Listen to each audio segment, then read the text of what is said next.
सुंदर ते ध्यान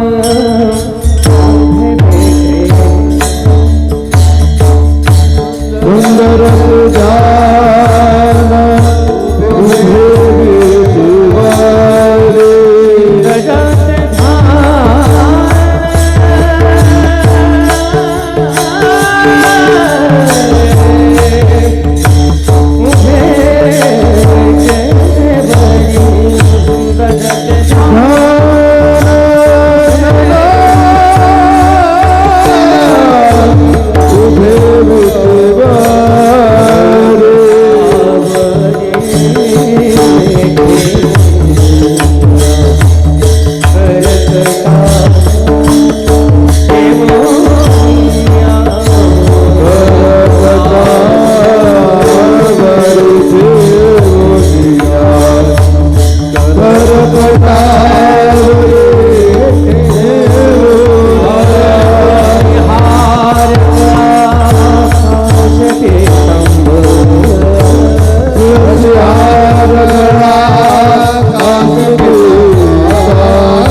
कृष्ण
हरे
पक्षी अंगाने उतरती पक्षी अंगाने उतरती एका गुंतुनिया राहते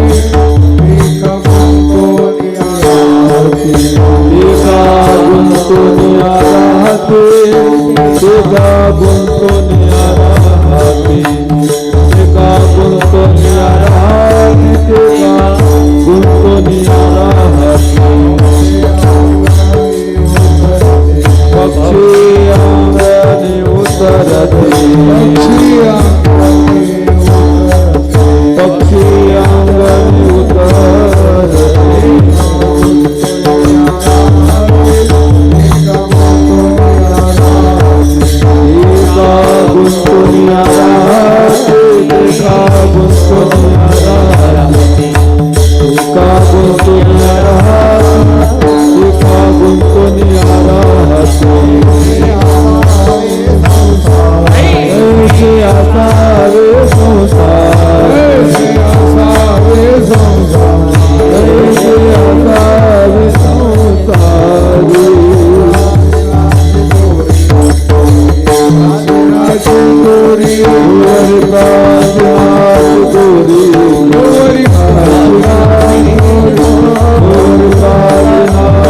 आसावे जोवरी प्राचीनाची दोरी दोरी जोवरी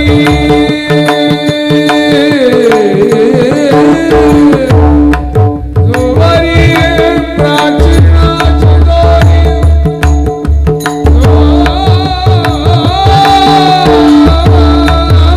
जोवरी प्राचीनाची दोरी जोवरी जोवरी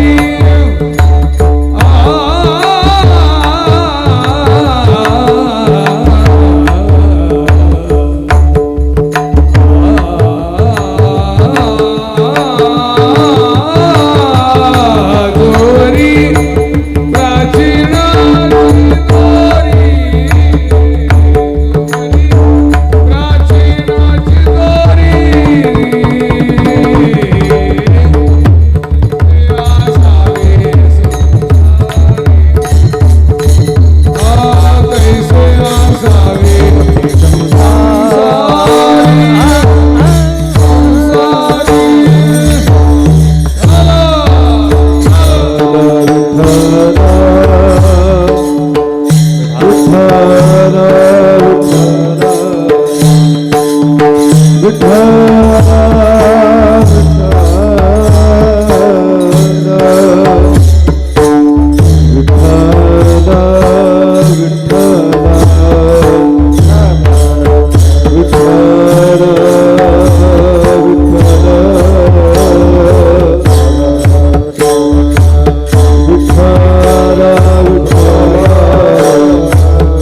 दोरी आसावे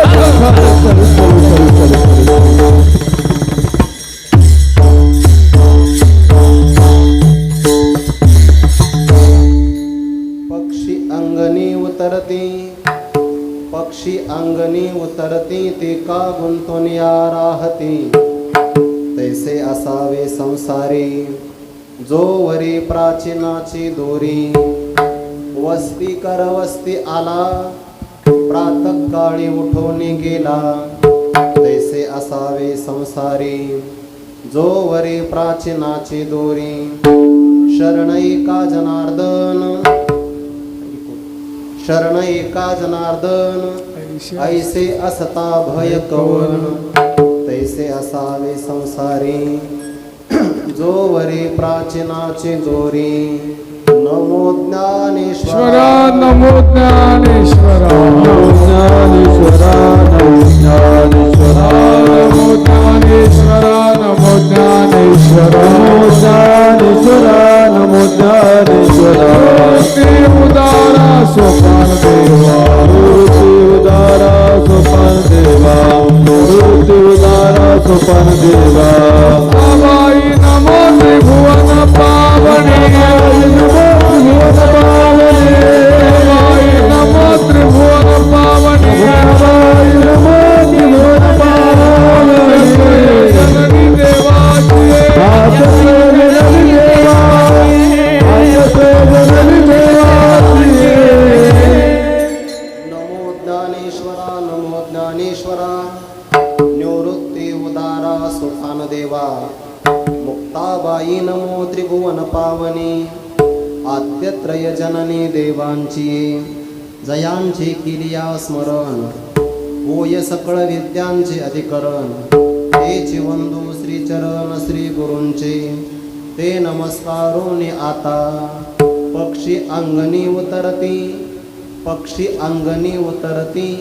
ते का गुंतून या राहती तैसे असावे संसारी जो वरी प्राचीनाची दोरी प्रस्तुत प्राप्त प्रसंगी कैवल्य साम्राज्य चक्रवर्ती विश्वमौली ज्ञानोबाराय शांती ब्रह्म संत श्री एकनाथ महाराज वैराग्य रागदर्शिक जगदवंद्य जगद्गुरु श्री संत तुकोबाराय आदी करून या विश्वातील ज्ञात अज्ञात दृश्य दृश्य कोटीतील सकल संत महापुरुषांच्या परमकृपाशीर्वादाने संपन्न होत असलेला 33व्या वर्षामध्ये पदार्पण करत असलेला भव्य दिव्य स्वरूपाचा उत्सव आणि त्या उत्सवातील आज चतुर्थ दिवसाची कीर्तन सेवा पारमार्थिक सुकृताचा संचय संभार पाठीमागे असल्यामुळे माझ्यासारख्या एका वारकरी विद्यार्थ्याला ही सेवा प्राप्त झाली. पारमार्थिक अंगाने हे माझं भाग्य आहे. या धर्म मंडपामध्ये उपस्थित आपणा सर्वांच्या अंतकरणामध्ये विराजमान सर्व व्यापक परमात्म्याच्या सेवेकरिता म्हणून घेतलेला अभंग वारकरी संप्रदायामध्ये ज्यांचं विपुल प्रमाणामध्ये योगदान आहे, ज्यांच्या जीवनामध्ये श्रीमंती आणि शांती एकत्र नांदते असे पैठण निवासी शांती ब्रह्म संत श्री एकनाथ महाराज यांचा अखिर मानव मात्राला उपदेश करणारा संसारात आल्यानंतर अलिप्त आसक्त कसं असावं, ज्यामुळे आपल्याला भय राहणार नाही असा गोड विचार आजच्या अभंगातून शांतीब्रह्म संत श्री एकनाथ महाराज 2 प्रकारचे दृष्टांत देऊन आपल्या समोर सांगतात. आवाज थोडा स्पष्ट करा. विठ्ठल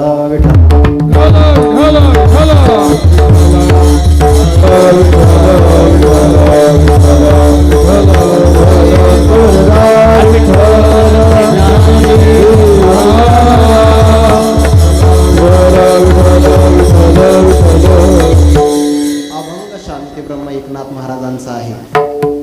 या अभंगावर काही विवेचन करण्यापूर्वी 2 शब्दाचा परिहार देणं महत्त्वाचं आहे.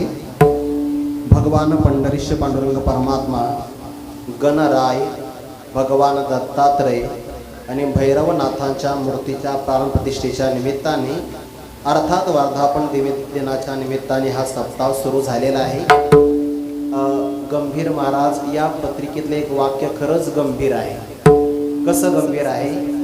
वारकरी संप्रदाय परंपरेनं हे वाक्य महत्वाचं आहे. विठ्ठल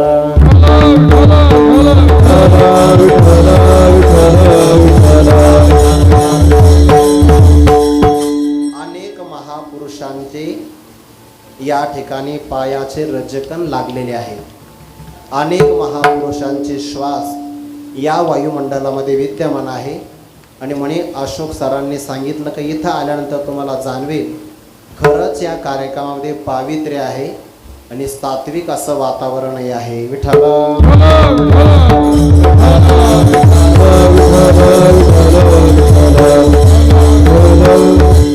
या सेवा प्राप्त झाली. अभंगामध्ये पक्षी आलेले आहेत आणि पहिल्या चालीला 2 वयोवृद्ध पक्षी इथं आले होते. आदरणीय हरिभक्तीपरायण आबासाहेब महाराज गोडशे, आदरणीय हरिभक्तीपरायण हरदे बाबा, धन्यकुमार महाराज आहे, शंकर महाराज हिंगोली आहे. बालगोपाळांचा टाळ पाहिल्यानंतर त्यांचा इतका गंभीर विठ्ठल विठ्ठलाचा नाद ऐकू आला. ते गंभीर वातावरण तयार करायला हे गंभीर महाराज कारण आहे. विठ्ठल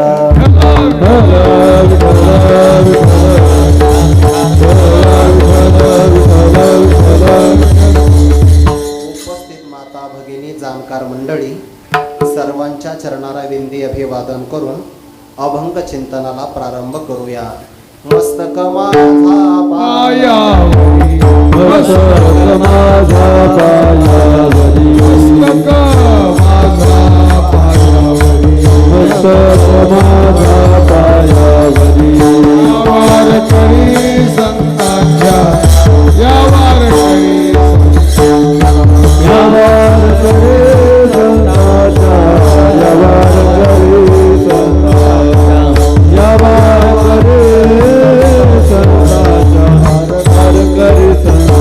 मस्तक माझा पायावरी, यावार करी संतांच्या, यावार करी संतांच्या, यावार करी संतांच्या. मस्तक माझा पायावरी, यावार करे संतांच्या, यावार करे संतांच्या, यावार करे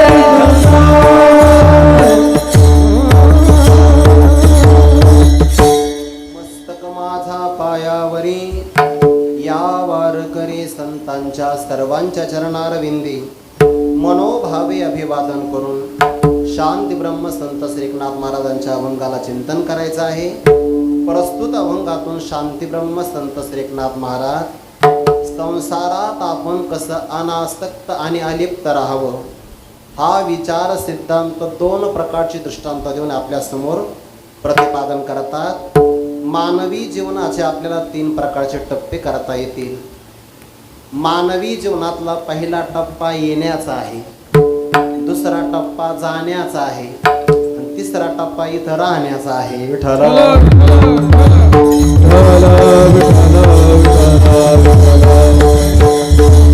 या संसारात येण्याचे प्रकार 3 आहे. संसारात याच क्रमातून आपल्याला यावं लागतं.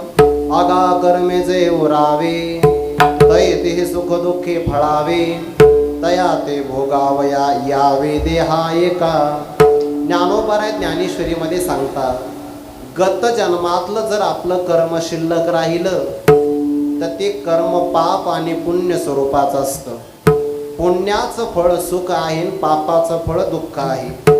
कर्म शिल्लक राहिलं की त्याला सुखदुःख नावाचं फळ मिळतं.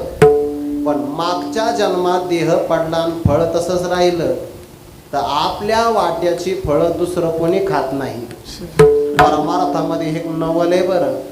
व्यवहारात आपल्या नावाने फळं आली, आपण जर नाही खाल्ली तर दुसरे माणसं ताव मारतात. पण परमार्थामध्ये असं घडत नाही. ज्याने त्याने कमवलेली फळं त्यालाच भोगावी लागतात. आगा कर्मे जे उरावे, तैते सुख दुःखे फळावे. सुख आणि दुःख नावाचं त्याला फळ मिळतं आणि ते फळ भोगण्यासाठी फक्त मानवी देहातच नाही तर कोणत्या तरी एका देहात यावं लागतं. तया ते भोगावया यावे. देहा एका म्हणजे कोणत्या तरी एका देहात. मग देहाची संख्या 84 लाख आहे बरं. सांगू का? 84 लाख सांगतो. विठ्ठल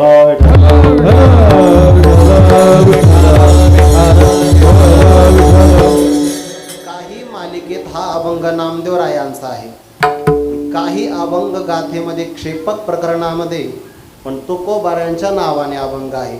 भक्ती विने जिने जळोला जिरवाने, संसार भोगणे दुःख रूप, एक युग योनी कोटी कोटी फेरा, मनुष्य देह वारा मग लागे.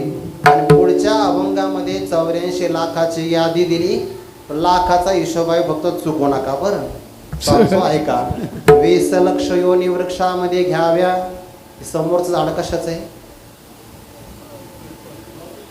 औदुंबराचे का पिंपरी पिंपरी पिंपरी हा पिंपरीचा आहे आणि पलीकडचं वडाचं आहे वाटतं त्याला पारंब्या म्हणून वडाचं आणि पारावर बसलेले माणसं पिंपळा खालचे विठाला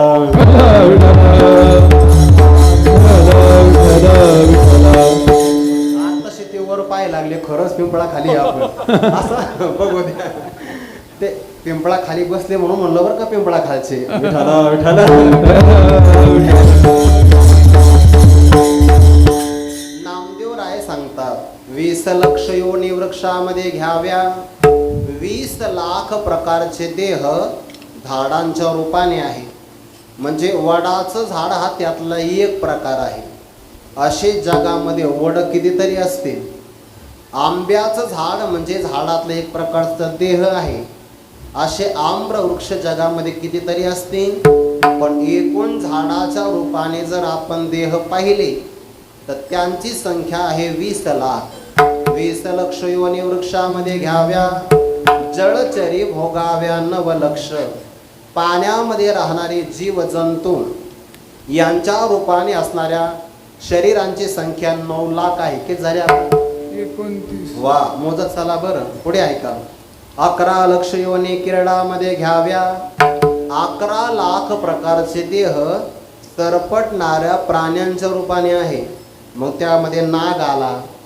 100 पायाची ती गोम म्हणतात ती आली झुरळ आले विंचू मुंग्या हे सगळे त्यामध्ये सरपटणाऱ्यामध्ये येतात यांची संख्या देहाची आहे 11 लाख किती झाले उशब हुकू नका बरं 11 लक्ष योनी किरडामध्ये घ्याव्या 10 लक्ष भोगाव्या पक्षामध्ये आकाशामध्ये उड्डाण करणारे जे पक्षी आणि ते नेमक्या अभंगात आले आज 10 लाख प्रकारचे पक्षी आहेत बरं त्यामध्ये 2-4च आपल्याला माहिती आहे कावळा आणि बगळा दुसरे काही आपल्याला जास्त माहिती नाही पोपट असेल चिमणी असेल आणखीन काही असेल तर यांची संख्या आहे 10 लाख यांचे शरीर 10 लाख प्रकारची आता किती झाले 50 लाख 30 लक्ष योनी पशुची एक घरी 30 लाख प्रकारचे देह पशूंच्या रूपाने आहे मग त्यामध्ये बैल असेल गाय असेल गाढव असेल कारण तो पशुच आहे यांची संख्या आहे 30 लाख आता किती झाले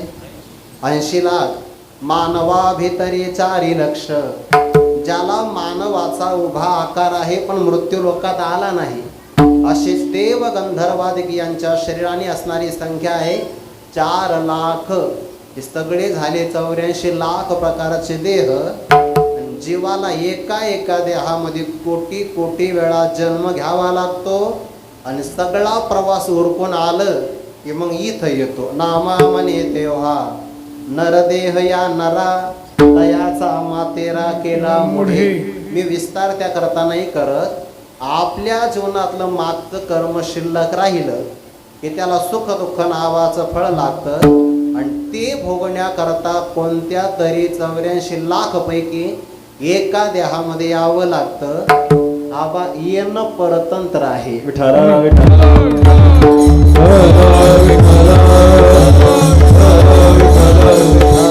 यावं लागतं हे पारतंत्र्यात आहे पण येणं आपल्या हातात नाही जसं येणं आपल्या हातात नाही तसं जाणं सुद्धा आपल्या हातात नाही बरं मनुष्याला वाटतं एवढं कार्य संपलं म्हणजे मी जायला मोकळा मृत्यू आल्यानंतर तू मोकळा आहे का बांधलेला आहे मृत्यू पाहत नाही विठ्ठल नाथ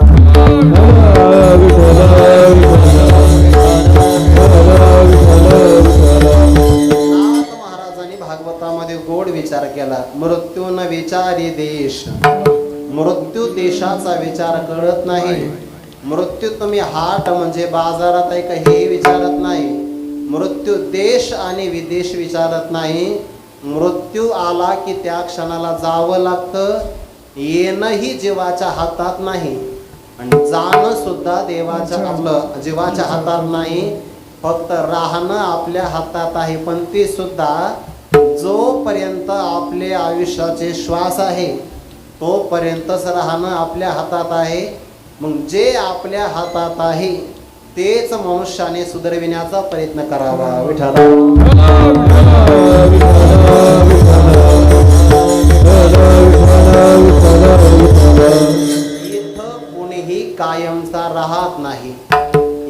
महात्म्याला विचारलं तो महात्मा स्मशानाच्या जवळ राहायचा. महात्म्याला विचारलं तर गाव कुठे आहे? त्याने स्मशानाकडे हात केला, म्हणलं इकडं गाव आहे. अहो इकडं तर स्मशानभूमी आहे, गाव तर इकडं आहे.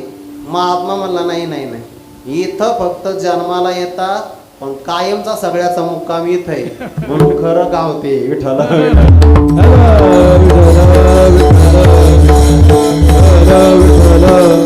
येणं सुद्धा आपल्या हातात नाही आणि जाणं सुद्धा आपल्या हातात नाही. मृत्यूचा आपल्याला निरोप आल्यानंतर जावं लागतं. बरं, इथे कोणीही राहण्याकरता आलं नाही.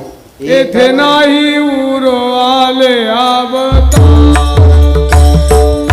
येथे नाही उरो आले अवतार, उरो आले अवतार, येथे नाही उरो आले अवतार, हेरते पामर जीव की, हेरते पामर जीव की.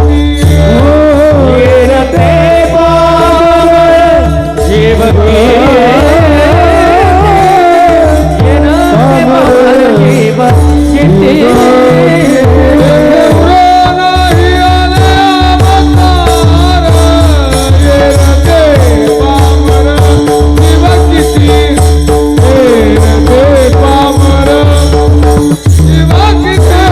येथे नाही उरो आले अवतार, येरते पावन जीव किती.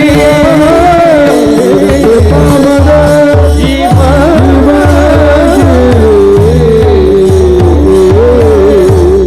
जगद्गुरु तुकोबाराय आपल्याला सांगतात, येथ नाही उरो आले अवतार. अवताराधिकांना सुद्धा इथं कायमच राहता नाही आलं. जीवाला कसं काय राहता येईल? फक्त प्रारब्धाचं आयुष्य तोपर्यंत राहावं लागतं. थोडं बारकाई नाही का? येणं आपल्या हातात नाही, जाणं आपल्या हातात नाही, कायमचं राहणं सुद्धा आपल्या हातात नाही. पण आपल्या राहण्यावर मृत्यूच्या नंतरचं जीवन मात्र अवलंबून आहे.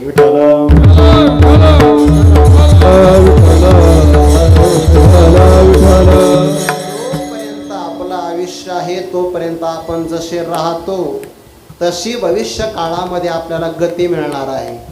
म्हणून भविष्य काळाच्या गतीचा विचार करून मनुष्याने सावध राहिलं पाहिजे. बरं, राहणारे सगळे जीवही राहतात आणि या संसारामध्ये संतही राहतात, पण दोघात फरक आहे. जीव संसारामध्ये राहताना गुंतून राहतो आणि संत संसारामध्ये राहताना मुक्त म्हणून राहतात.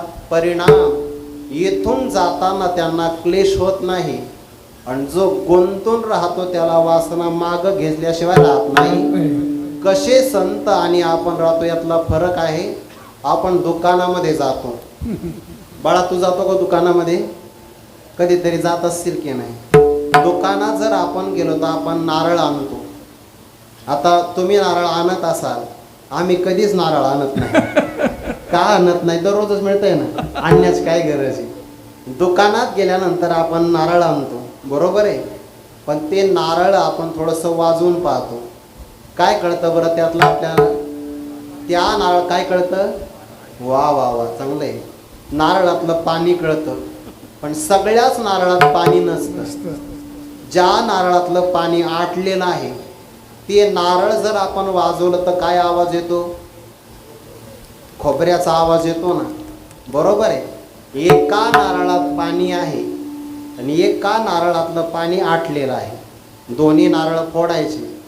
ज्या नारळातलं पाणी आटलेलं असतं ते नारळ आतून त्या नरवटीला चिकटलेलं नसतं, म्हणून त्याचा वरचा आवरणाचा भाग फोडल्याबरोबर ते आतून मोकळं असल्यामुळं जे कोरडं नारळ आहे ते फोडल्याबरोबर मोकळं खोबरं त्यातलं बाहेर निघतं.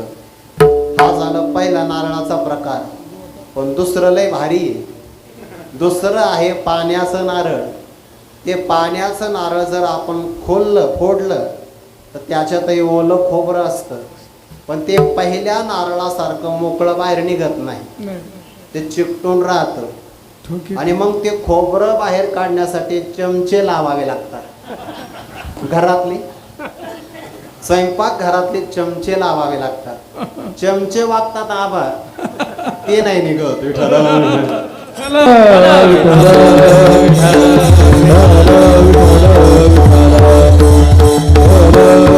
तसं या संसारात राहणारे प्रकार दोन आहे संत राहतात पण पहिल्या नारळाप्रमाणे आणि जीव राहतो दुसऱ्या नारळाप्रमाणे मग वाईट काय आहे वाईट असं आहे संसारात जर मनुष्य आसक्त होऊन राहिला तर संसाराचे सगळे दोष त्याला लागतात आणि जर संसारामध्ये अनासक्त होऊन राहिला तर संसारातला त्याला कोणताच दोष लागत नाही सत्यवादिका संसार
मागे अडचण नको व्हायला या पुढे या गर्दी वाढत चालली आता गर्दी वाढत चालली गरमी वाढत चालली विठाला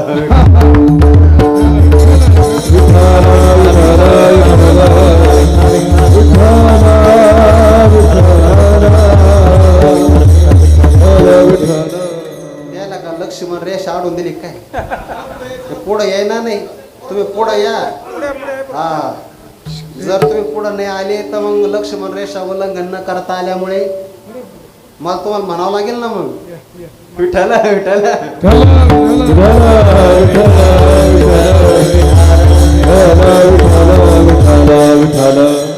लहान मुलं आमच्या आवडीचा विषय काही अडचण नाही मला माहिती आहे तुम्ही काही बडबड करणार नाही करणार आता तुम्हाला 2-3 प्रश्न विचारणार आहे मी जायचं नाही बरं उठून ऐका सत्यवादी करी संसार सकळ आलिप्त कमळ जळी जैसे पाण्यामध्येच कमळ राहतं पण पाण्यात राहून त्याला पाणी लागत नाही चांगलं आहे का बरं वाळवंटामध्ये कमळारे राहणं याच्यात पुरुषार्थ नाही कारण वाळवंटात पाणीच नाही पाण्यात राहून पाणी न लागू देणं याला खरा पुरुषार्थ म्हणतात तसं राहायचं संसारामध्ये पण संसार अंगालाच लागू द्यायचा नाही संत राहतात आणि देव राहतात एकदा दुर्वासा ऋषी भगवंताच्या नगरीमध्ये आले निरोप पाठवला की प्रभू मला फार भूक लागली जेवण पाठवा भगवंताने आपल्या 16,108 धर्मपत्न्यांना सांगितलं पलीकडे आमचे गुरुजी आलेले आहे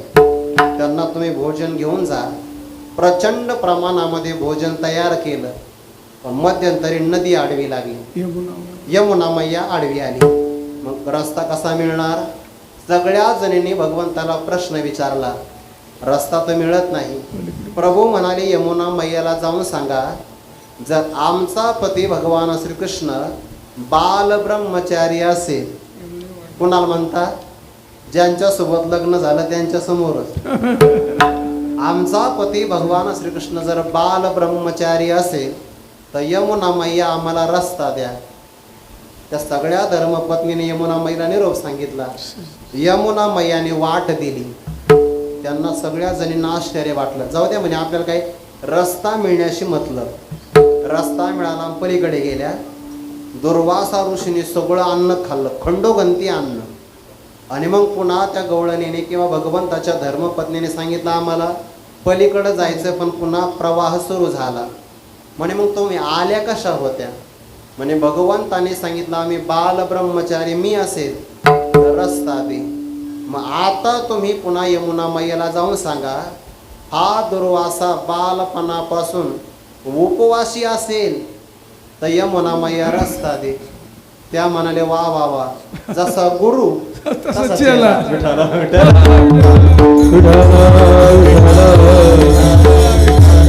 सोळा सहस्र नारी ब्रह्मचारी कैसा तेरा हरी दुर्वासा नवला नभे, तेरा हरी दुर्वासा नवला नभे.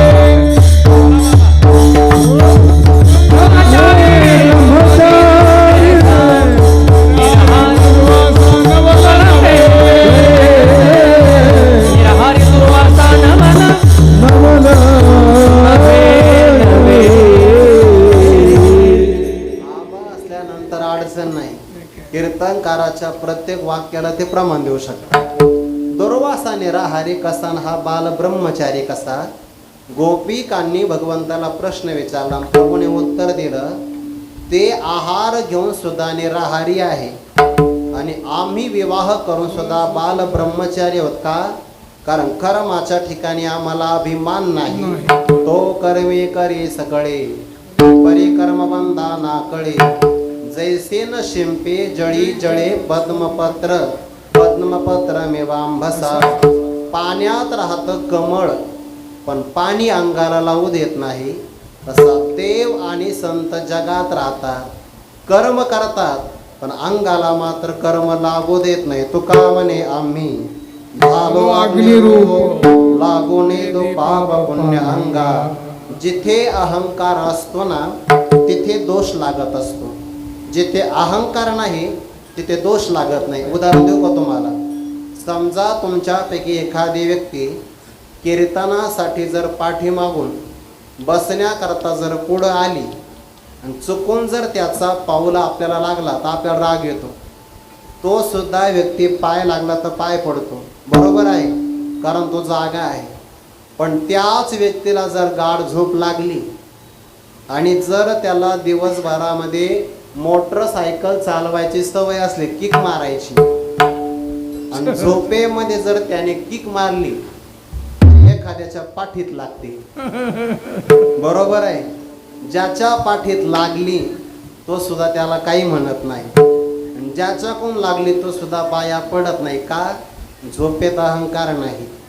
सामान्य झोपेत अहंकार नसला तरी सुद्धा दोष लागत नाही. इथं ब्रह्मस्वरूपात प्राप्त झाल्यानंतर काय दोष लागणार?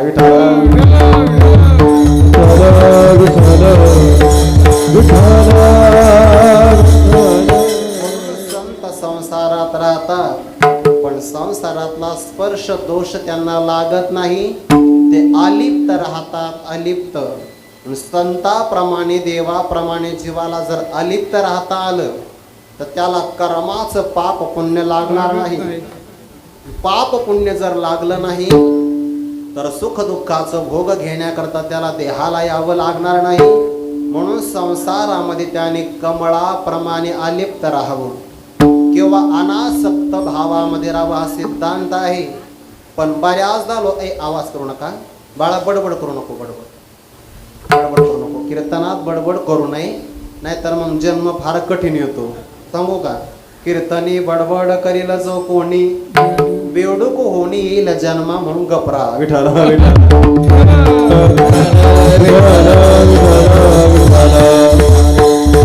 कीर्तनात फक्त कीर्तनकारानेच बडबड करायचे, बाकी करायचे नाही. विठ्ठल,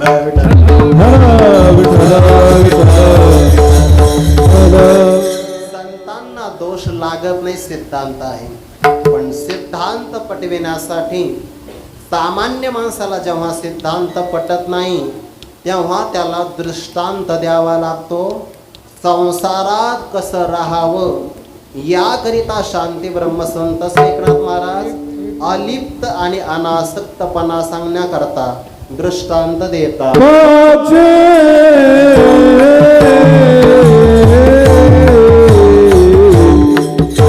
पक्षी अंगणी उतराची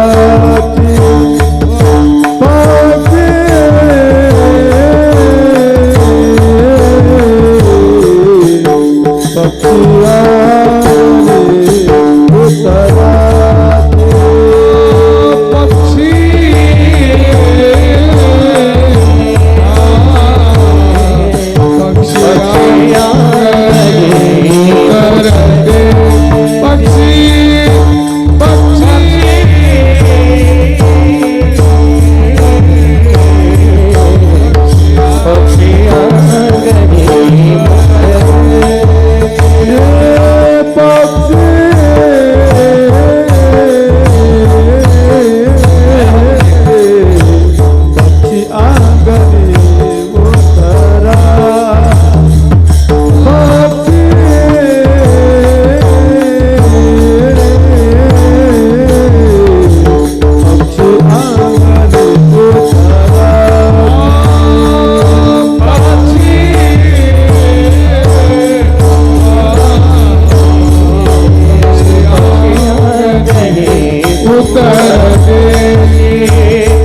पक्षी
शांती ब्रह्म संत श्री एकनाथ महाराज प्रथम चरणामध्ये दृष्टांत देतात. पक्षी अंगणी उतरती ते का गुंतून राहती, तैसे असावे संसारी. संसारात कसं राहावं, जसे पक्षी अंगणात उतरल्यानंतर राहतात तसं राहावं. इथे शांती ब्रह्म संत श्री एकनाथ महाराजांनी दृष्टांत पक्षाचा दिला आहे, माणसाचा नाही दिला, माणसाकरता दिलाय. विठाला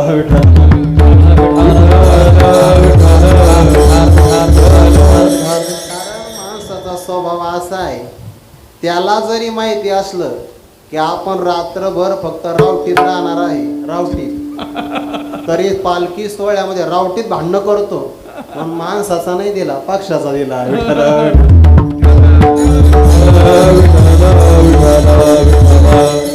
ज्या व्यक्तीला शिकायचं असेल त्याला कुणाकडूनही काहीतरी शिकता येतं.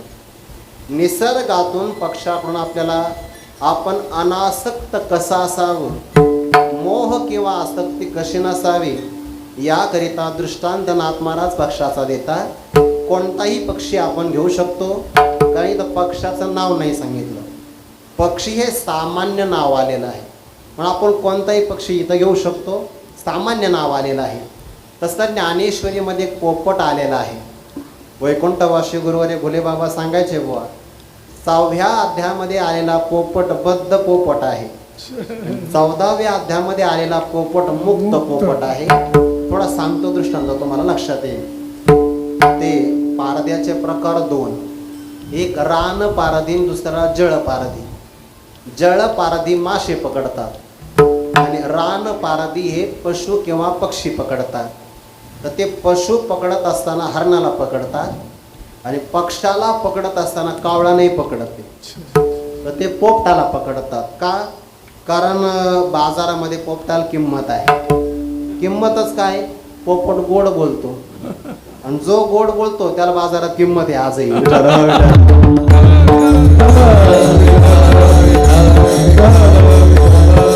म्हणून ते पोपटालाच पकडतात. पण ते पोपटाला पकडत असताना 2 खांबाला एक दोरी बांधतात. दोरीच्या वरती अशी पोकळ नळी बांधतात. त्या नळीवर पोपटाला आवडणारा पेरू किंवा डाळिंबाचं फळ ठेवतात. आणि आकाशामध्ये मुक्त संचार करणारा पोपट त्या पेरूला पाहिल्याबरोबर त्या नळीवर जाऊन झडप घालतो. आडवी नळी असते, पोपट त्यावर बसला की त्याच्या वजनाने नळी उलट फिरते. जसं कोरड्या विहिरीमध्ये डोकावल्यानंतर, कोरड्या विहिरीत पाहिल्यानंतर आपल्याला भीती वाटते, तसा नळीवर उलट फिरेला पोपट आकाशाकडे पाहून त्याला भीती वाटते. त्याला असं वाटतं या नळीला जर मी आता सोडलं तर मला या खोल भागामध्ये पडावं लागेल. तो काही केलं तरी नळीला सोडत नाही. ज्ञानोबाला म्हणतात पारधी येतात आणि त्याच्या बोटाला सोडण्याचा प्रयत्न करतात, पण तो नळीला इतका घट्ट आवडतो त्या पारध्याने त्याला अर्धा जरी कापला तरी सुद्धा तो त्या नळीला सोडत नाही. आता सगळ्या ओव्या नाही सांगत. ऐसा का जेविना तुडला तो सांगपा काय अनेके बांधला, मग न सोडीच जरी नेला तोडून अर्धा. त्या पोपटाला अर्ध जरी तोडलं तरी तो नळीला सोडत नाही. हा बद्ध पोपट आहे. पण 14व्या अध्याय ज्ञानेश्वरीमध्ये आलेला मुक्त पोपट, नळिकेवरून उठला जैसा शुकशाके बैसला, तो झाडाच्या फांदीवर जाऊन बसतो, त्याला मुक्त पोपट असं म्हणतात. पण त्याही पोपटाचं इथं उदाहरण नाही घेतलं तर मुक्त पोपटाचं घ्यावं. आकाशांमध्ये भूक लागणं स्वभाव सर्वांचा आहे. मी तुम्हाला विनंती करतो बरं, आपण मानव आहोत म्हणून अडचण नाही आपल्याला. आपण पाणी पिऊ शकतो, सांगू शकतो. पशु आणि पक्षी सांगू शकत नाही. पण शक्य झालं तर उष्णता वाढते आहे, पक्ष्यांकरता पाण्याची काही ना काहीतरी व्यवस्था करा बरं. कुठेतरी घराच्या एका भागावर पक्ष्यांकरता पाण्यासाठी एखादं भांडं का व्हायला ठेवलं पाहिजे. आणि त्यांच्यासाठी बाजरी असेल, तांदळाचे कण असते, ते नक्की अंगणामध्ये टाकले पाहिजे, जेणेकरून तो असणारा एक जीवसुद्धा आशीर्वाद दिल्याशिवाय राहणार नाही. पण पक्षी फक्त जीव घालण्याकरताच हा प्रयोग करायचा, नाहीतर तुम्ही पक्षी असं न करू.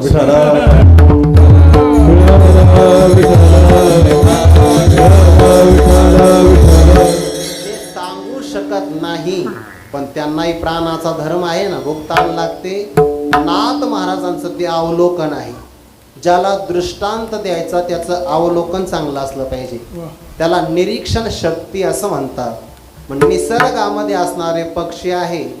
आणि अंगणामध्ये जर आपण काही धान्याचे कण टाकले तर ते धान्याचे कण वेचण्याकरता पक्षी अंगणी उतरते. कुठून उतरतात? आकाशातून उतरतात. याचा अर्थ ते आकाशामध्ये असतात, आकाशामध्ये चालतात. आकाशाला संस्कृतमध्ये ख म्हणतात, ख. आणि आकाशात चालतात म्हणून त्यांना खेचर म्हणतात. आपण कुठं चालतो? जमिनीवर, म्हणून आपल्याला भूचर म्हणतात. काही पशु वनात चालतात, त्यांना वनचरे म्हणतात. जे पाण्यात राहतात त्यांना जलचर म्हणतात. आणि जे बांधावर राहतात ते, बांधावर म्हणजे दोन्हीकडे सुद्धा उड्या मारतात, त्यांना उभयचर म्हणतात.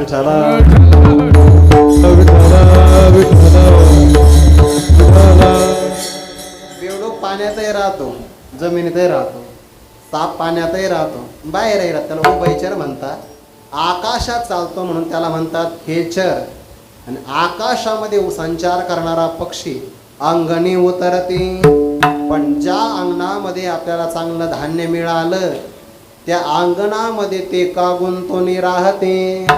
त्या अंगणामध्ये मात्र गुंतून राहत नाही बरं. पक्षाकडून घेण्यासारखं बुवा. जिथं मिळालं त्या घरावर प्रेम नाही करत. जिथं जिथं तुम्ही गुंतून राहता ते गुंतणारा पदार्थ तुम्हाला बांधून टाकत असतो. ज्ञानेश्वरीतली ओवी सांगतो. ज्ञानोबा म्हणतात तैसे घरी होणे निघणे, नाही जीवे मने प्राणे, जया साप होणी असणे भाटी ती.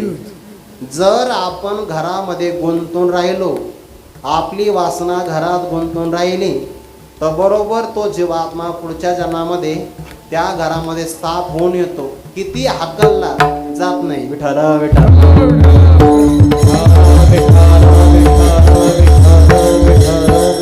दरवाजा बंद केला तर खिडकीतून येतो, पण येतोच त्या घरामध्ये. खिडकीतून नाही आला तर वरच्या कौलामधून येतो. पण त्या भाट वासना येते, आणि वासनेनुसार म्हणून कुठेही गुंतू नका बरं. नाहीतर काही माणसं म्हणतात मला आहे ना माझा नातू आहे ना पाहायचा आहे, नातवामध्ये माझं मन गुंतलंय. विठ्ठल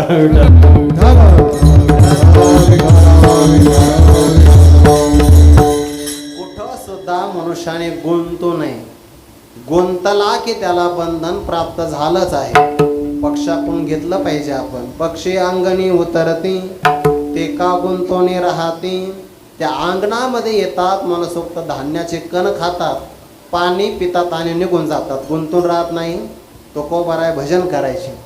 भजन करता करता तुकोबारायांच्या गावातला एक ज्ञानोबा माळी, त्यांनी महाराजांना सांगितलं, महाराज तुम्ही गावात भजन करता, एवढं आमचं गावामध्ये चांगल्या प्रकारचं ज्वारीचं पीक आलंय शेतामध्ये, तुम्हाला एक मळा बांधून देतो, तिथं राहून भजन करा आणि पक्षाचं रक्षण करा. पक्षाचं राखण करा. राखण म्हणजे रक्षण. तुकोबारांनी तो शब्द ध्यानात ठेवला की पक्ष्यांचं रक्षण करायचं म्हणजे पक्षी मेले नाही पाहिजे, उपवाशी राहिले नाही पाहिजे. इतकं जोरदार पीक आलेलं होतं. तुकोबारांच्यावर जबाबदारी टाकली आणि तो शेतकरी मालक निघून गेला.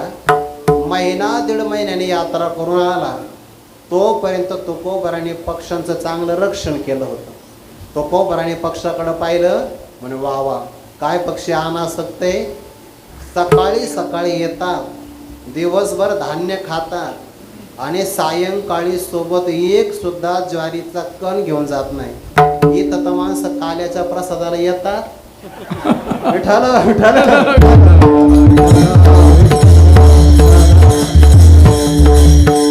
काय पक्षी अनासक्त हो, दिवसभर पोटभर धान्य खातात, सायंकाळी आपल्या घरट्यामध्ये काहीच नेत नाही.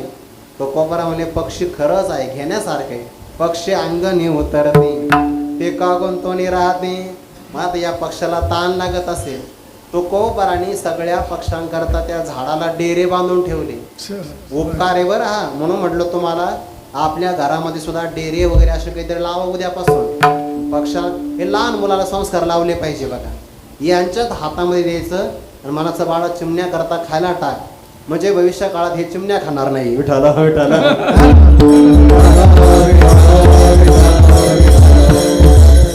संस्कार असेच लावावे लागतात, त्यांच्या हातून दिलं पाहिजे. तुकोबारांनी त्यांच्या पाण्याची व्यवस्था केली. सायंकाळ झाली तर तुकोबारांनी पक्षाला सांगू बरं आभार, अरे जा संध्याकाळ झाली घरी जा, अंधार झाला म्हणजे तुम्हाला तुमचे घरचे सापडणार नाही, लवकरात लवकर तुम्ही घरी जा. पक्षी सगळे घरी जायचे आणि अख्ख्या गावातले पक्षी फक्त त्याच मळ्यात यायचे, कारण हाकलणारच कोणी नाही ना. इतका जीव लावणारा शेतकरी असेल तर पक्षी जातील कुठं, पण ते पक्षी तिथंच यायचे. असा महिना दीड महिन्याचा काळ गेला आणि इतका आनंद झाला शेतकऱ्याला, तो ना गावात आपल्यासारखी ज्वारी कुठंच येणार नाही. तो आला तर तुकोबारा भजनामध्ये दंग झालेले. ते आल्याबरोबर पक्षी गेले उडून. त्याने एका कोपऱ्यात पाहिलं तर ते ताट जे होते ना ज्वारीचे ताट, त्याला कंस नाही, सगळ्या पिश्याच लागल्या, एक धान्याचा कण नाही.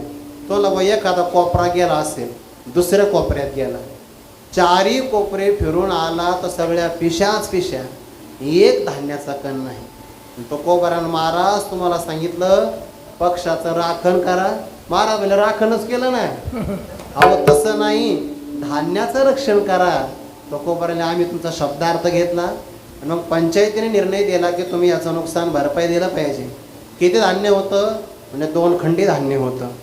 तुकोबारा म्हणजे देण्यासारखं आपल्याकडे काही नाही. घर लिहून दिलं. घर त्याने घर लिहून घेतलं. भगवंताची कला आहे. भगवंताने ते सोंगल्यानंतर एवढं धान्य निर्माण केलं तर 17 खंडी धान्य भरलं. मग तो शेतकरी म्हणला नाही तुकोबारा आहे, मी तुमचा आरोप माग घेतो. म्हणजे माग पहिल्याला 5 जणांना सह्या केल्या ते विठ्ठल विठ्ठल.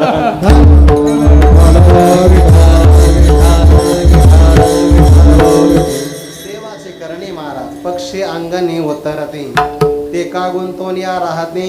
अंगणामध्ये उतरतात पण त्या अंगणामध्ये गुंतून राहत नाही. जसे पक्षी गुंतून राहत नाही तसं तैसे असावे संसारी. तैसे असावे संसारी.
दिलाय. पक्षी अंगणी उतरती ते का गुंतून या राहती. जसे पक्षी गुंतून राहत नाही. माणसं कुठं कुठं गुंतून राहतात सांगू का? पहिलं देहात गुंततात, दुसरं घरात गुंततात, तिसरी धर्मपत्नी आहे, चौथा मुलगा आहे आणि पाचवी संपत्ती आहे. विठ्ठल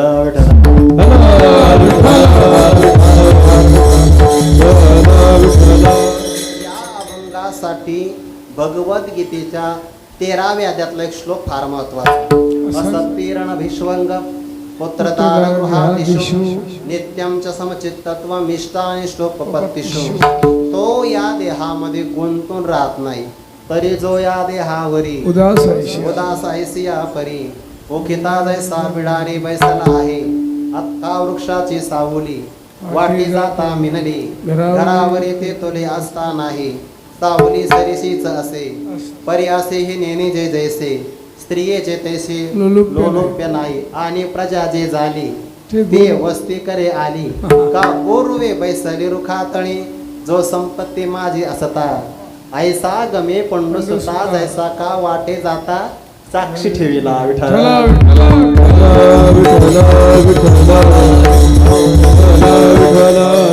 आत्मा देहामध्ये राहतो पण गुंतून राहत नाही. देहादिक संसारे मांडलेशे हा, घुम फिरे. तेथ देहादिक संसारे सर्वही मांडलेशे जे घुम फिरे. तेथ नातोडे ते वागोरे वारा जैसा. जसं एखादं जाळं आपण लावलं आणि त्या जाळ्यामध्ये म्हणे आपण वाऱ्याला पकडू. वाऱ्याला पकडता येत नाही का? मासा आहे का? वाऱ्याला पकडता येत नाही. नातोडे वागोरे वारा जैसा. तसं देह, घर, धर्मपत्नी, मुलगा आणि संपत्ती या सगळ्या सांसारिक पदार्थ आहे. याच्यामध्ये तो गुंतून राहत नाही. गुंतला की पुन्हा जन्माला आला समजून घ्या म्हणून तो गुंतून राहत नाही. बघा तैसे असावे संसारी. संसार शब्दाचा अर्थ सांगतो. संसार म्हटलं की आपल्या मस्तिष्कामध्ये एकच येतं. घर, दारा, जमीन हे सगळे पदार्थ म्हणजे संसार. पण संसार शब्दाचा आपल्याला जो वाटतो तो अर्थ या अभंगात घ्यायचा नाही. संसार शब्दाचा अर्थ आहे संसरती इति संसार किंवा सम्यक सरती. सरती म्हणजे संपतो, जो चांगल्या प्रकारे संपतो पण संपल्यानं लक्षात येत नाही. त्याला म्हणतात संसार. बाळा, आपल्याकडे सगळ्यात मोठा सण कोणता आहे रे? सांग कोणता आहे सण? तुम्ही सांगा. हा, वा, दिवाळी. दिवाळीला आपण काय लावतो? दिवे. वा, दिवे लावले पाहिजे. काय लावतो आपण? हा, दिवा घ्या, दिवा. हा, उत्तर बरोबर आहे. दिवाळीला काय लावतो आपण? हा, दिवा लावण्यासाठी काय काय लागतं सांगा? पणती, बरोबर. पुढे वात भिजण्यासाठी वात, आणि भिजलेली वात पेटवण्यासाठी आपण वातीला काय लावतो? काडी लावतो ना. हेच आपल्याला माहिती आहे. काडी लावणार, काडी करणं.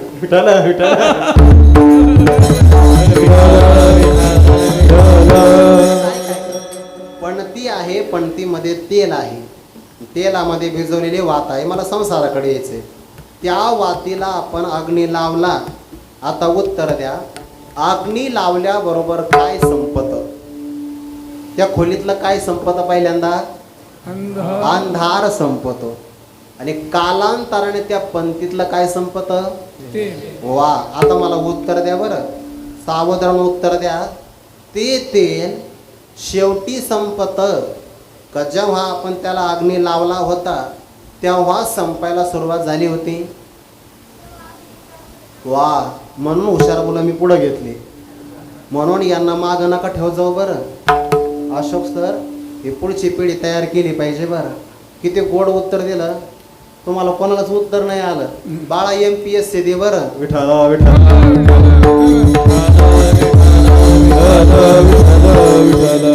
माझ्या मनातलं उत्तर त्याने दिलं. बरोबर आहे तुझं उत्तर. आपण जेव्हा त्या वातीला अग्नी लावतो तेव्हा शेवटच्या क्षणाला तेल संपत नाही. कधी संपायला सुरुवात होते? जेव्हा आपण अग्नी लावला त्या क्षणापासूनच फक्त शेवटी आपल्या लक्षात येतं.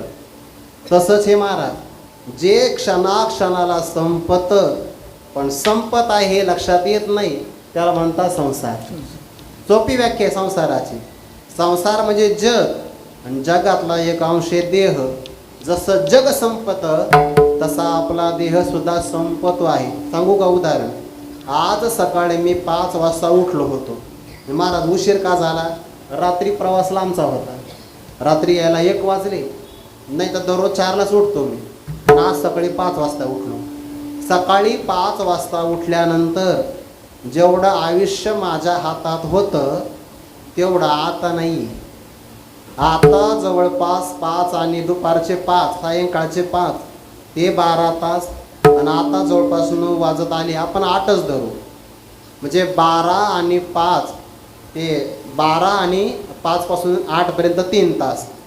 जवळपास सकाळी 5 वाजता उठल्यानंतर जेवढं आयुष्य माझ्या हातात सकाळी होतं तेवढं 8 वाजता आयुष्य माझ्या हातात नाही. याचा अर्थ माझ्या आजच्या आयुष्यातले 15 तास संपले, लक्षातच आलं नाही. विठ्ठला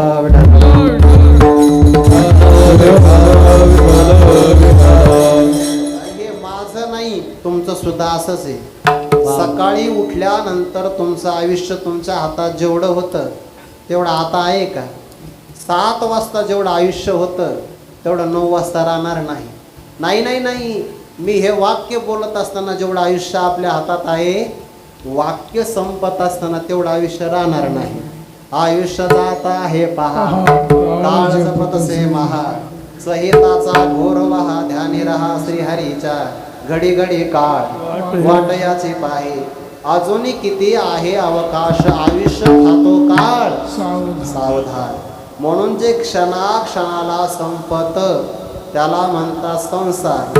मग जर देह क्षणाक्षणाला संपतो, जग क्षणाक्षणाला संपत, आणि जे संपत त्याला संसार म्हणतात. मग जगात राहणं म्हणजे संसारात राहणंच आहे, देहात राहणं म्हणजे सुद्धा संसारातच राहणं आहे. कसं राहायचं? कैसे असावे संसारी, इथं गुंतून नाही राहायचं. इथं आपण काही दिवसाचे पाहुणे आणि आपण कोणाचे पाहुणे? यमाचा पाहू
बरोबर हरिपाठात आपला उल्लेख करतात. आपण पाहुणे पण कोणाचे? यमाचा पाहुणा प्राणी हो हरिविन जन्म नरकचे पै जाना. यमाचा पाहुणा प्राणी होय संपणारा पदार्थ. जग त्याला म्हणतात संसार, तो विनाशी आहे. लटिका व्यवहार सर्व हा संसार, फलकट तो संसार येथे सार भगवंत. म्हणून या संसारात सप्तमी विभक्तीवर आहे. तैसे असावे संसारी, म्हणजे संसारात मूळ शब्द आहे संसार, त्याचे सप्तमी होते संसारी. जसं मूळ शब्द आहे घर, सप्तमी झाली घरी म्हणजे घरात.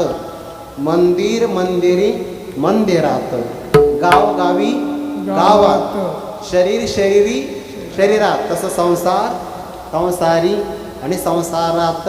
तैसे असावे संसारी. पण कुठपर्यंत राहावं? जोवरी, जोपर्यंत प्राचीनाची दोरी, जोपर्यंत आपल्या प्रारब्धाची दोरी बळकट आहे तोपर्यंत आपण राहत असतो. प्रारब्ध संपलं म्हणजे जे ते सगळे निघून जातात. बरं, तुकोबराने उदाहरण फार बोलतेले. पुत्र पत्नी सहोदर, माई बाबा होताचा पसर, मिळती काष्टी लोटता पूर, आदळी दूर होते खल्लाळी. पावसाळ्याच्या दिवसामध्ये नदीला पूर येतो. नदीला पूर आला म्हणजे जंगलातले लाकडं वाहून येतात. वाहात आलेले बरेच लाकडं सोबत चालतात. 2-4 किलोमीटर तर सहज सोबत चालतात. आणि मग एखाद्या खडपारा आदळली तर सगळे लाकडं आपापल्या रस्त्याने निघून जातात. तसंच हे महाराज 7 वाजता आपण सगळे एकत्र येतो. दररोज 9 वाजता आपापल्या रस्त्याने निघून जातो. आता तुम्ही जसे बसलेले आहेत तसेच पंक्तीला बसणार आहेत का? नाही नाही नाही. पंक्तीला म्हणजे काय?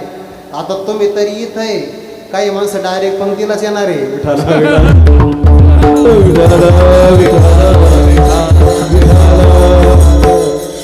काय ना, त्याला प्रथम प्राधान्य दिलं पाहिजे.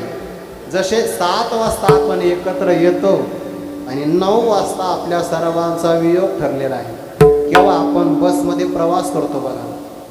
बसमध्ये प्रवास करताना ज्याचं तिकीट संपतं तो उतरतो, त्याची जागा रिकामी होते. कधी कधी ती रिकामी जागा कोणीच भरत नाही. बस आपल्या स्थानकावर जाऊन राहते.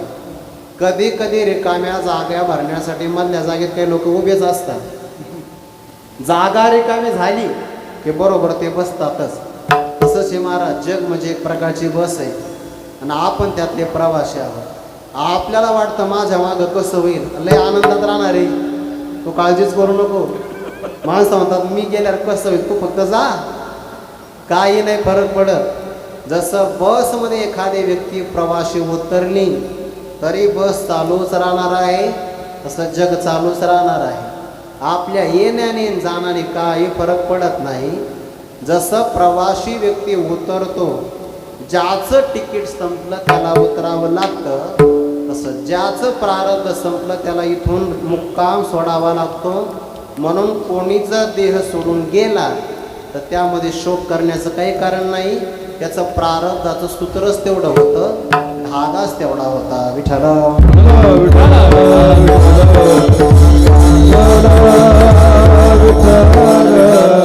आपल्याला असं वाटतं आपण परमार्थ करतो, देवाने आमचं मरण लांबवलं पाहिजे, असं नाही. बरं, देव कोणाच्याही मरणामध्ये ढवळाढवळ नाही करत. ज्याचं जेवढं ठरलंय तेवढं. जो परमात्मा परीक्षिती राजाला उत्तरा मातेच्या गर्भात जाऊन वाचू शकतो, त्या परमात्म्याने अभिमन्यूला रणांगणावर नाही वाचवलं. जोवरी प्राचीनाची दोरी, ज्याचं त्याचं प्रारब्ध असतं तिथं परमात्मा सुद्धा बदल नाही करत. ना आपलं प्रारब्ध जोपर्यंत चांगलं राहिलं पाहिजे. पहिला भाव सांगितला, अनासक्त पदार्थ सांगण्याकरता पक्षी अंगणी उतरते, ते का गुंतून या राहते. तैसे असावे संसारी जो वरी प्राचीनाचे दोरी. अनासक्त भाव सांगण्याकरता हे उदाहरण सांगितलं. आणि कुठेही राहत असताना ममत्व कसं नसावं या करिता नाथ महाराज दुसरा दृष्टांत देतात. तिसऱ्याचा वस्ती कर वस्ती आला.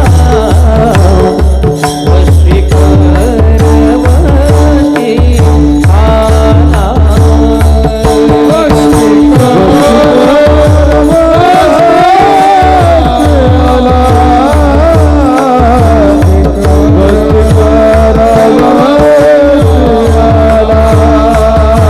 वस्ती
नाथ महाराज उदाहरण तिसऱ्या चरणात दुसरं देतात. वस्ती कर वस्ती आला, प्रातःकाळी उठून गेला. जुन्या काळातला प्रवास असायचा. आता प्रवास इतका वेगवान झालाय, किती लांबचा मनुष्य पुन्हा रात्री मुक्कामाला जातोच. विठ्ठल विठ्ठल.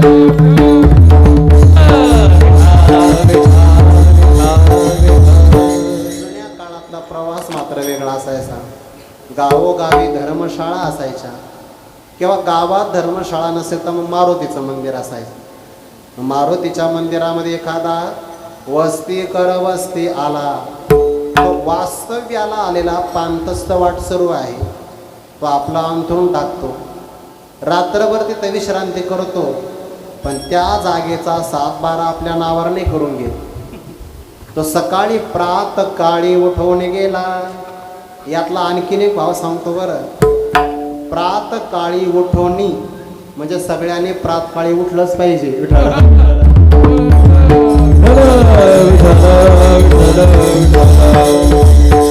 हल्लीच्या काळात झालं काय आपलं, आपल्या जीवनातली जी काही अशांतता वाढली ना, त्याला बऱ्याच प्रमाणात सोशल मीडिया कारण आहे. आपल्या जीवनात अशांतता वाढली त्याचं कारण आहे आपण मीडियाच फार जास्त पाहतो. आणि ज्याला रिकामा वेळ आहे ते जास्त फॉरवर्ड करतंय, पुढे पाठवा. वेळच नाही ना जास्त. ज्याला वेळ साध्य ऐकून मिळत नाही त्याला वेळ नाही महाराज वाचायला. त्याला हा ग्रंथ वाचू का तो वाचू वेळ नाही. रिकाम्या वेळ आहे ते मात्र फक्त स्टेटस पुढं. आपल्या जीवनातल्या अशांततेला कारण सोशल मीडिया आहे आणि आपली झोप बिघडण्याकरता कारण मोबाईल आहे. बरेच आता सध्याला तर कंपन्याची फार मोठी स्पर्धा आहे. त्याने डाटा देतानाच अनलिमिटेड दिलेला आहे. किती वापरा संपतच नाही. पूर्वी असं होतं की 1 GB मिळायचं आणि 1.5 GB मिळायचं. त्याची मर्यादा रात्री 12पर्यंत असायची. तर काही काही विद्यार्थ्याचा डाटा दिवसभर नाही संपला की तो 12पर्यंत जागा राहायचा. का बरं जागा आहे? डाटाच नाही संपला म्हणजे डाटा संपत नाही म्हणून 12पर्यंत जागी. आणि म्हणले नंतर तू 1 वाजेपर्यंत का जागी? आणि महाराज 5 मिनटं थांबलं ना, 12 वाजून 5 मिनटाला नवीन डाटा येतो आणि पुन्हा 1 वाजेपर्यंत जागी. असं रात्रीभर जो जागी राहतो त्याची झोप बिघडते. ज्याची झोप बिघडते त्याचं आरोग्य नक्की बिघडतं. विठ्ठला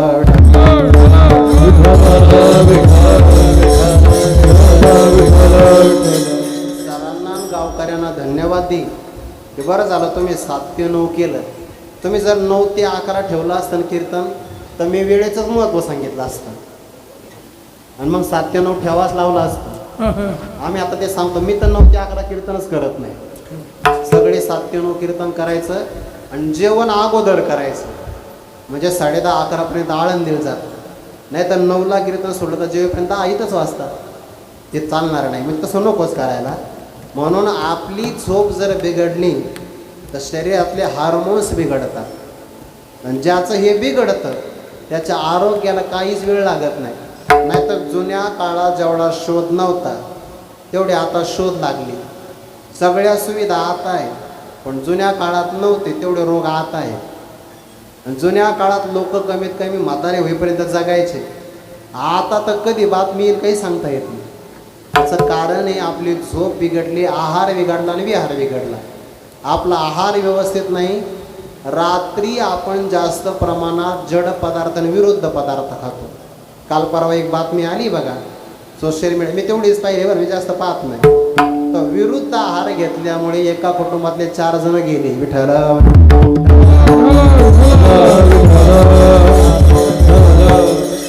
सकाळी जी व्यक्ती लवकरात लवकर उठते त्याला चांगलं आरोग्य मिळतं. ज्यांचं आयुष्य 100पर्यंत आज आहे ते सगळे माणसं ब्रह्ममुहूर्तावर उठणारेच आहे. आणि जे उशिरा उठतात त्यांना आरोग्य नाही भेटत. ते असं म्हटलं एका सुभाषितकाराने, उशिरा उठलेला भगवान विष्णू जरी असेल तर लक्ष्मी त्यांना सोडूनही जाते. कळालं काही? म्हणजे भगवान विष्णू जर उशिरा उठले तर लक्ष्मी माता त्यांच्या जवळ राहत नाही तर तुमच्या जवळ काय राहणार आहे?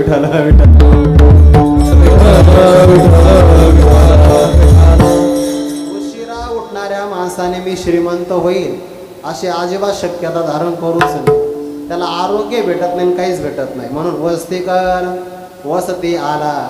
प्रात काळ झाला की तो उठतो आणि पुढच्या प्रवासाला निघून नर्मदा परिक्रमा करणारे भाविक असतात बघा. एका गावामध्ये मुक्काम करतात. सकाळ झाली आपलं स्नान पूजा झाली की निघून जातात. त्या धर्मशाळेमध्ये नाव नाही ठेवत आपलं. शाळेत जाणारे विद्यार्थी 1च वर्ष शाळेत राहतात तर भिंतीवर आपले नाव कोरून ठेवतात.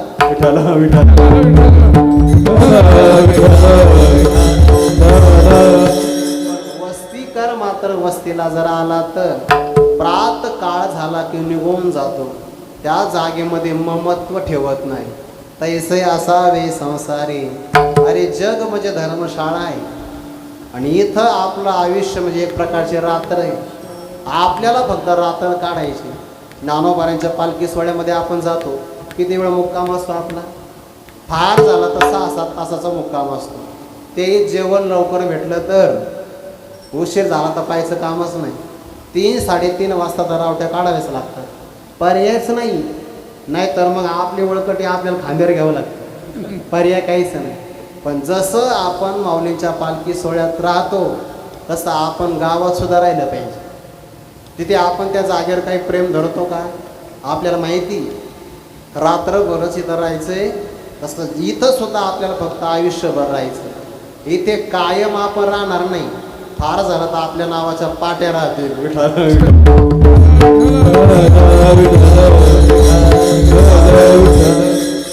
तर कीर्तनकाराच्या पत्रिका राहणार नाही तर आपलं काय राहणार आहे, काही नाही. म्हणून माणसाने ओळखही निर्माण करण्याचा फार प्रयत्न करू नये. संसारामध्ये निर्ममत्व राहावं, अनासक्त भावाने राहावं.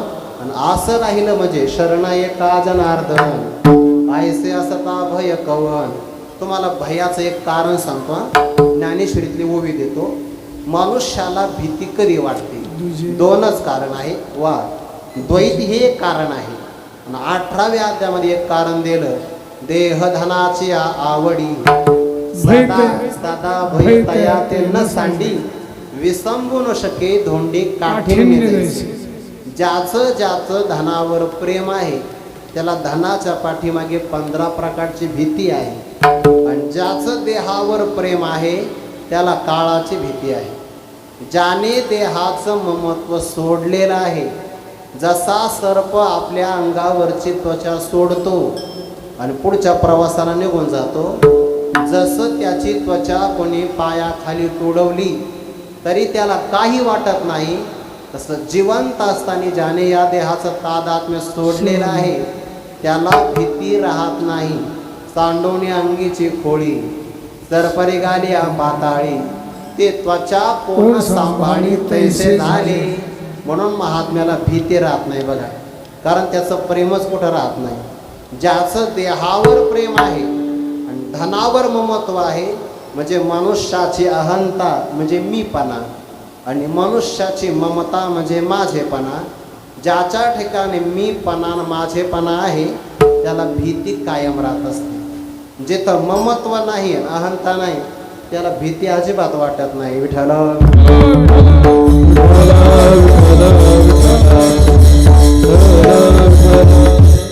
एखाद्या प्रसंगाला अपघात घडू नये, पण अपघात घडला की बातमी येते अमुक व्यक्ती अपघातामध्ये ठार जाईल.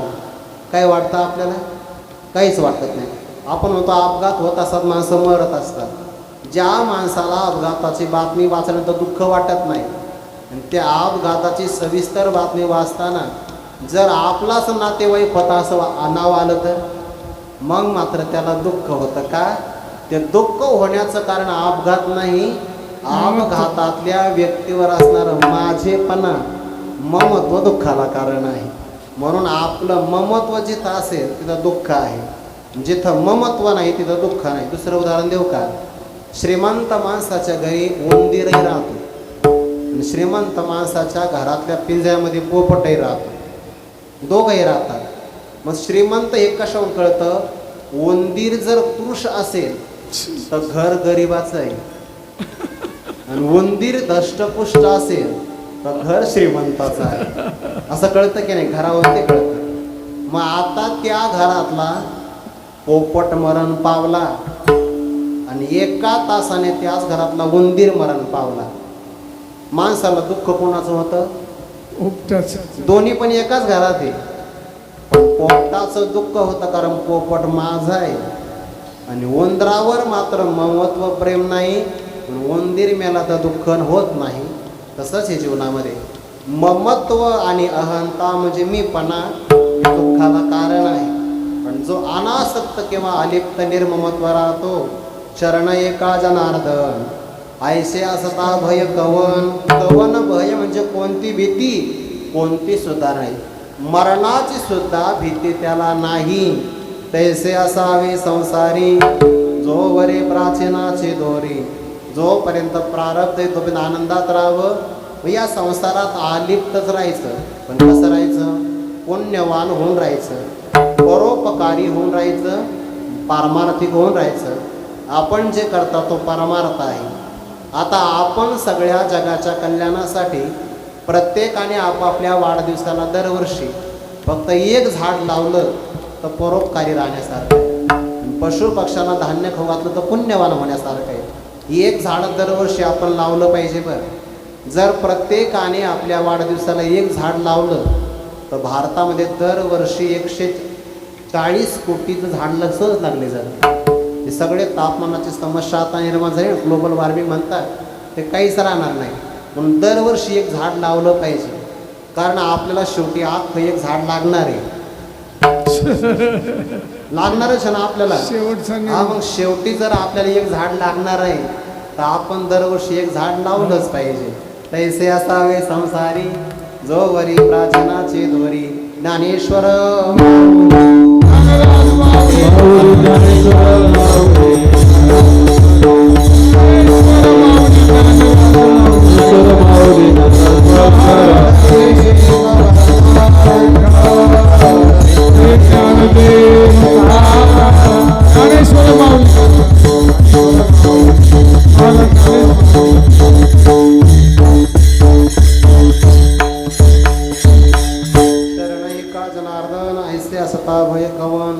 तैसे असावे संसारी जो वरी प्राचीनाची दोरी. यथामती यथावकाश.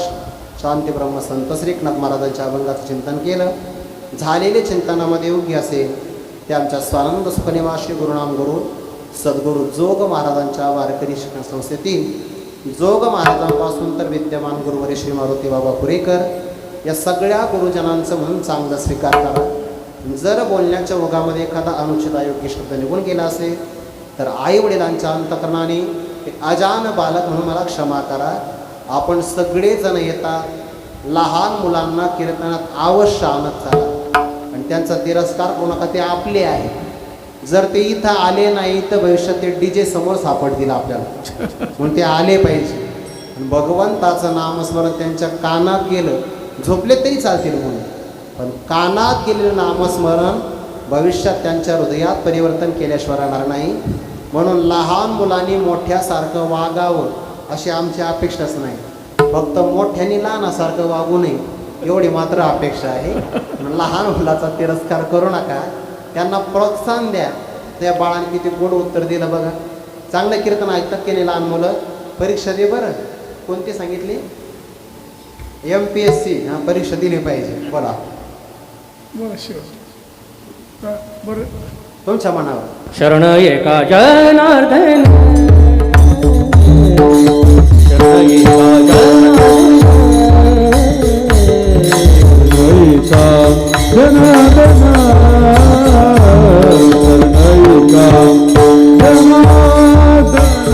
ऐसे असता भय कबन,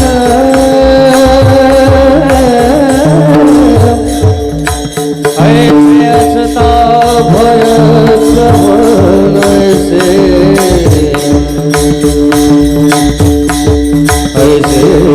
ऐसे असता भय कबन,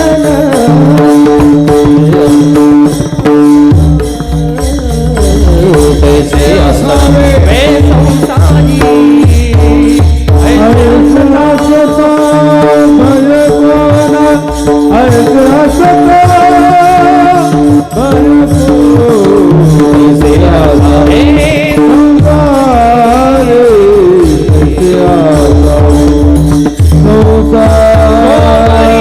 प्राचीनाची दोरी,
प्रार्थनाची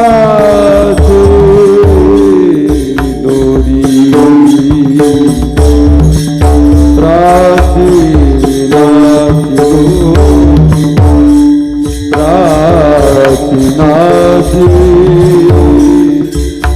दोरी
विनंती करतो, लहान मुलांना प्रोत्साहन का दिलं पाहिजे?